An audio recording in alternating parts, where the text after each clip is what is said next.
కరీంనగర్ డిపోకు చెందిన electric RTC bus Karimnagar నుండి హైదరాబాద్ వెళ్తుండగా తిమ్మాపూర్ మండలం ఎల్ఎన్టీ సమీపంలో బస్సులో అకస్మాత్తుగా మంటలు చెలరేగాయి.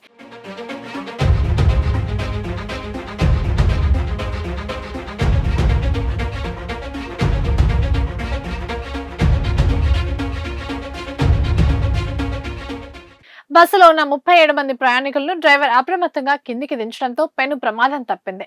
అగ్నిమాపక సిబ్బంది చేరుకునేలోపే బస్సు పూర్తిగా దగ్ధమైపోయింది. ఘటనతో ప్రయాణికులు భయాందోళనకు గురయ్యారు. ప్రమాదానికి గల కారణాలపై అధికారులు దర్యాప్తు చేపట్టారు. మేము ఆ జర్నీ కరీంనగర్ నుంచి స్టార్ట్ అయ్యి ఇప్పుడు హైదరాబాద్ వెళ్ళే బస్సులో ఇదంతా జరిగింది.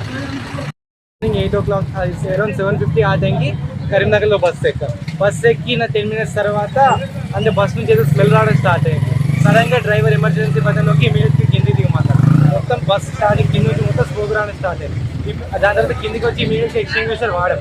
ఎమర్జెన్సీ ఎగ్జిట్ చూస్తే ఎమర్జెన్సీ ఎగ్జిట్ ఓపెన్ అవ్వలేదు. కిందికి వచ్చి 2 ఫైర్ ఎక్స్టింగ్విషర్స్ ఉంటే దాని మీద స్ప్రే చేస్తాం. దాని తర్వాత వెనకాల సపోర్ట్గా వాటర్ ఉంటే వాటర్ స్ప్రే చేస్తాం. ఆ తర్వాత అంతే మొత్తం కింద లగేజ్ మొత్తం బయటకు